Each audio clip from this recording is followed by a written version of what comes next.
Good morning everyone and welcome back to my YouTube channel English Tutorial.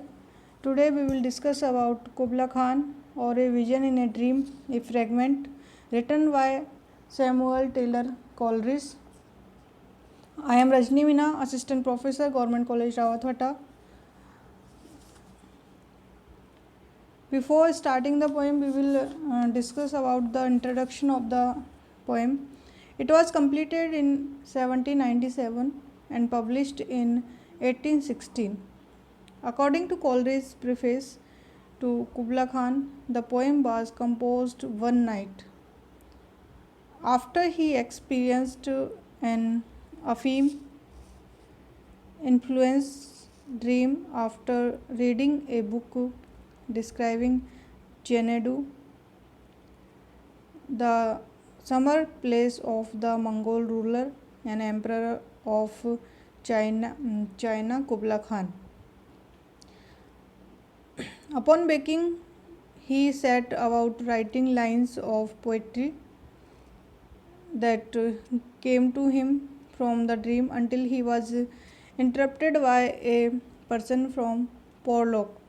In his vision, he has written about 200 lines, but when he was interrupted by a friend Porlock, the poem could not be completed according to its original 300 line plan, as the interruption caused him to forget the lines. Then he left it unpublished and kept it for a private reading for his friends until 1816, when at the prompting of Lord Byron it was published. The poet was reading Samuel Purchas's book Purchas Pilgrimage.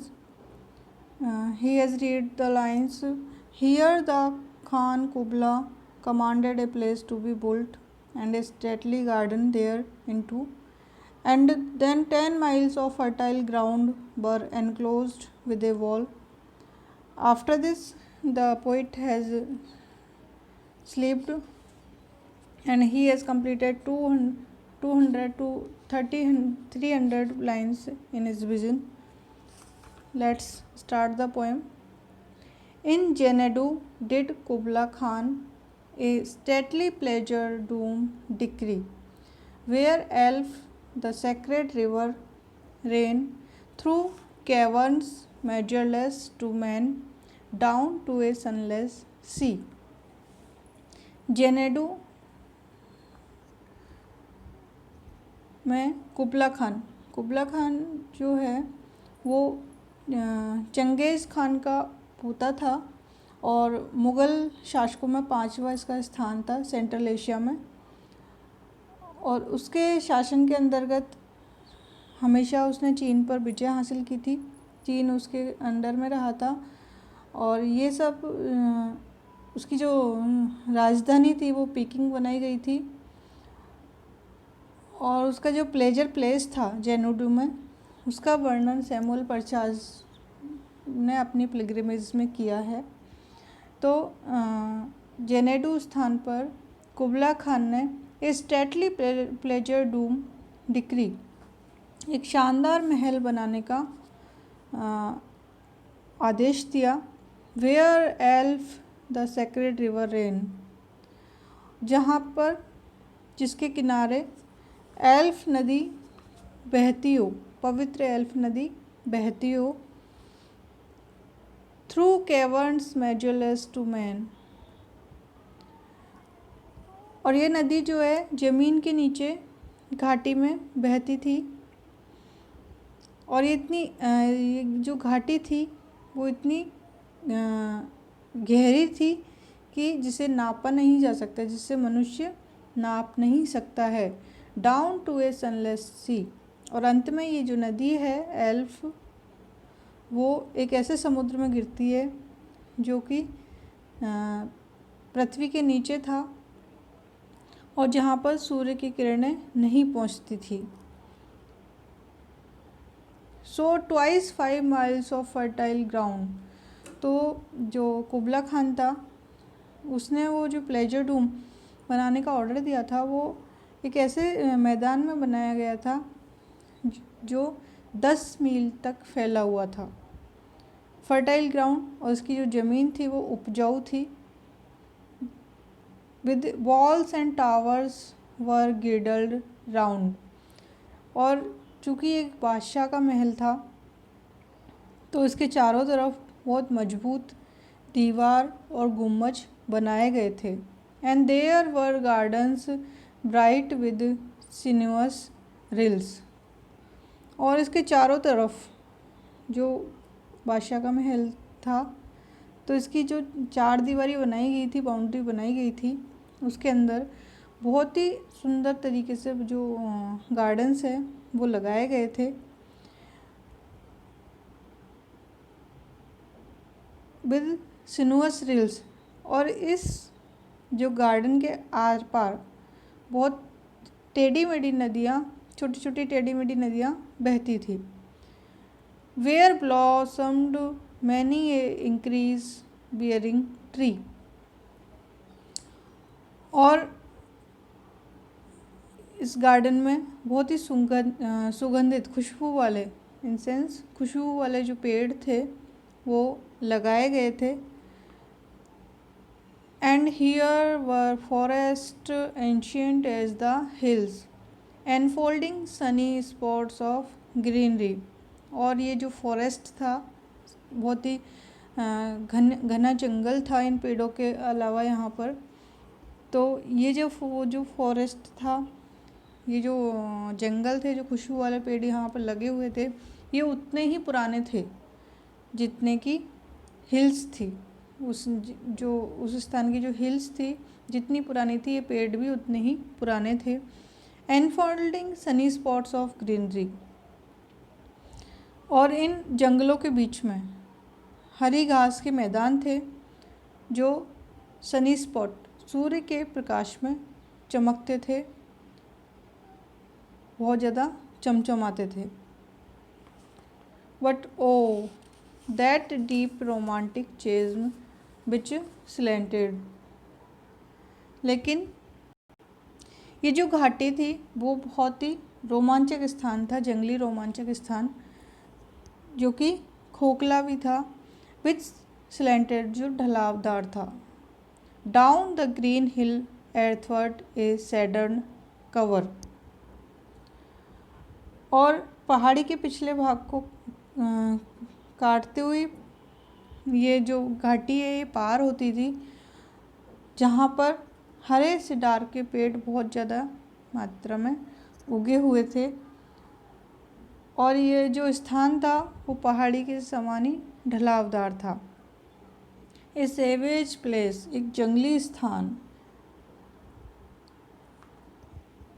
As Holi and enchanted, तो जो poet है वो इसमें जो गहरी घाटी का बहुत ही सुंदर वर्णन कर रहा है कि ये जो घाटी थी, जंगली स्थान था, ये बहुत ही सुंदर था, बहुत ही पवित्र था। एंड एन्चेंटेड, और ये जादू, पवित्र जादूपूर्ण दिखाई देता था, मतलब यहाँ पर प्रेत आत्माएं रहती दिखाई देती थी। As ever beneath a waning moon was haunted, और ये जो स्थान था वो राक्षसों से भरा हुआ था। तो कवि ने वहाँ पर एक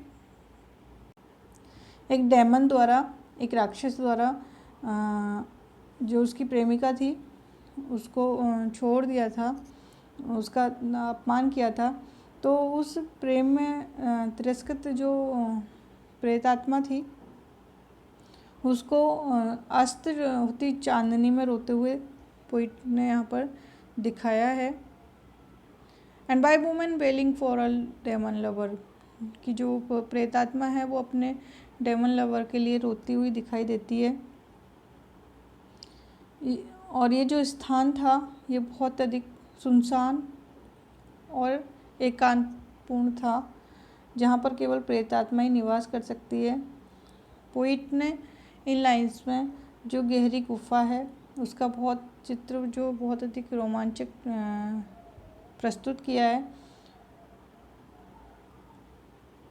and from this chasm with ceaseless turmoil seething, as if this earth in fast thick pains were breathing.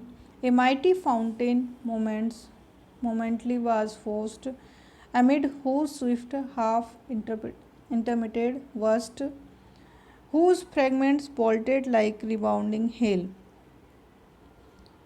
तो पोइट यहाँ पर जो है जो उसने प्लेजर डूम जो कि कुबला खान ने ऑर्डर किया था बनाने के लिए, उसके अंदर एक खोखली गुफा है जहाँ पर से उस खोखली गुफा के पास में से ही एक लगातार तेज नदी बह रही है।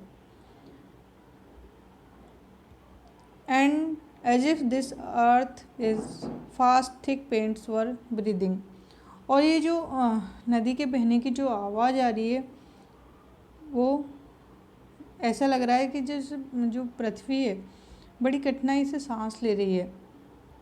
तो इस गुफा के अंदर से लगातार एक प्रकार के पानी की आवाज़ आ रही है। And a mighty fountain momentarily were forced.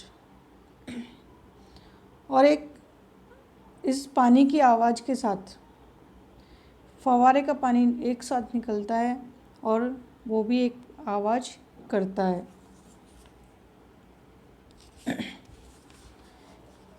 Amid whose swift half interpreted burst,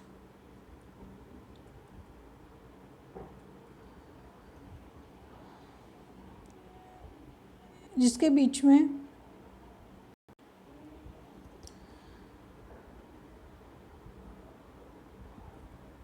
जल की प्रत्येक धारा के साथ भारी पत्थर बाहर फेंके जा रहे थे। Whose fragments bolted like rebounding hail।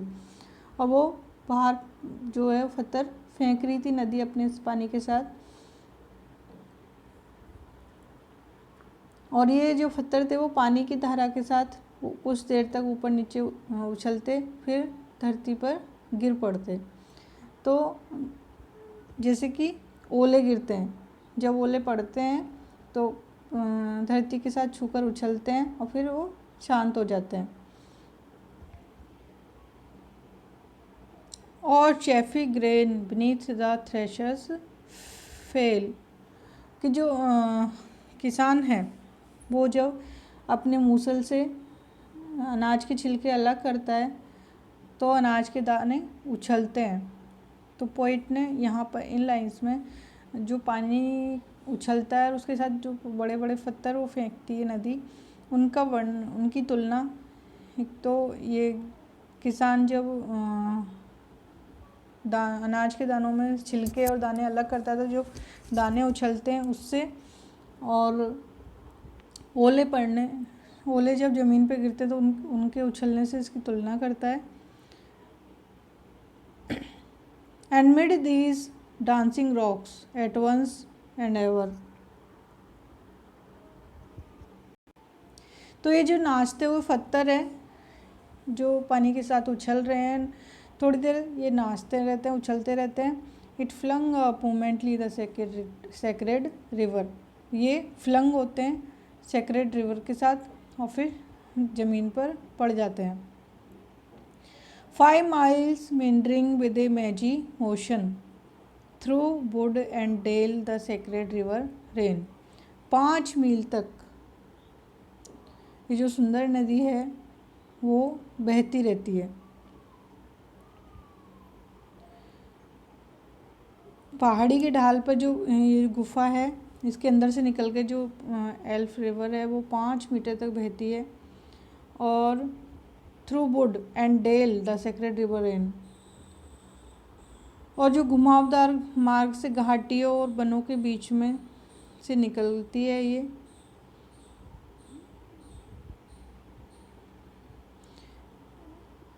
यहाँ तक ये पोएम आज फिनिश होती है। इसका अगला पार्ट जो है नेक्स्ट वीडियो में पढ़ेंगे। Thank you.